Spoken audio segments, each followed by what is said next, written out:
हार के बाद भी हम उन पर विजय प्राप्त करेंगे। प्रशंसनीय वो है जो इस समय विकार से लड़ रहा है, हर विकार को रौंद रहा है। कभी भी किसी भी स्थिति में उदास, निराश और कदम पीछे मत हटाना। निराशा नहीं आनी चाहिए अंतिम श्वास तक, क्योंकि युद्ध किसी साधारण से नहीं हो रहा।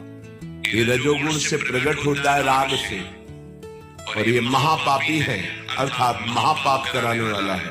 महासनो ये कभी तृप्त नहीं होने वाला, चाहे जितना भोग लो। ना चाहने वाली बात ऊपरी है और चाहने वाली बात हृदय की है। संसार शरीरों में भोगने से सुख मिलता है, अंदर बैठा है, और ऊपर से हम कहते हैं कि हम नहीं चाहते थे पर ऐसा हो गया। नहीं, अगर ये बात अंदर बैठ जाए कि हमें नहीं चाहिए ये झूठे सुख, तो फिर कोई परास्त नहीं कर सकता। तो बोले जानकारी होने पर भी प्रयोग क्यों नहीं हो पाता? वस्तु, व्यक्ति, क्रिया, स्थान, इससे जो हम सुख चाहते हैं उसे काम कहते हैं। किसी शरीर से, किसी वस्तु से, किसी पद से।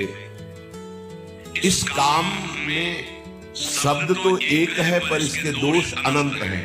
शब्द है काम, और अनंत पापाचरण कराने की इसमें सामर्थ्य काम है।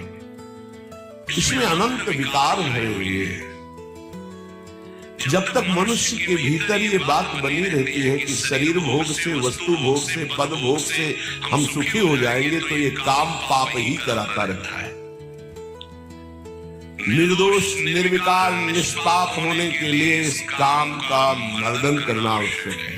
सहने से ये नष्ट हो जाते हैं। शास्त्र निषिद्ध कर्म ये काम ही कराता, प्रारब्ध नहीं कराता। प्रारब्ध से शास्त्र निषिद्ध कर्म जो किए उनका फल आता है सुख दुख। अगर शास्त्र प्रतिपादित है तो सुख आ जाएगा, शास्त्र विरुद्ध है तो दुख आएगा। लेकिन ये जो हमसे पाप करा रहा है, कोई प्रारब्ध नहीं करा रहा, कोई काल नहीं करा रहा, कोई ईश्वर नहीं करा रहा।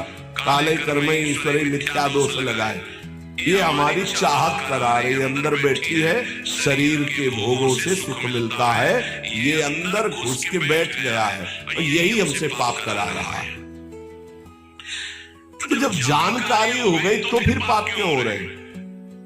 जब जानकारी हो गई कि ये काम पाप करा रहा, तो हम जानकारी का प्रयोग क्यों नहीं कर पा रहे? तो बोले धूमे नाम्रियते वह्निर् यथा दर्शो मलेन च यतोल्बेनावृतो गर्भस् तथा तेनेदमावृतम्। ये ज्ञान ढक गया है हमारा, जो ढका हुआ ज्ञान, ये प्रकाशित के काम में नहीं आएगा। अब जो ही भोग इच्छा प्रकट हुई, धुआं पैदा हो गया। भोगों की न भोगों, पाप तो नहीं बन जाएगा, धुआं है। इसका मतलब अग्नि है, ज्ञान है उसके अंदर।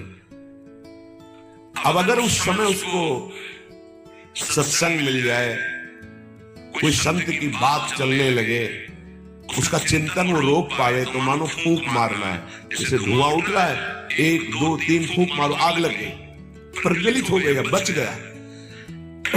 ये पहला बहुत सरल है, बच जाना काम से।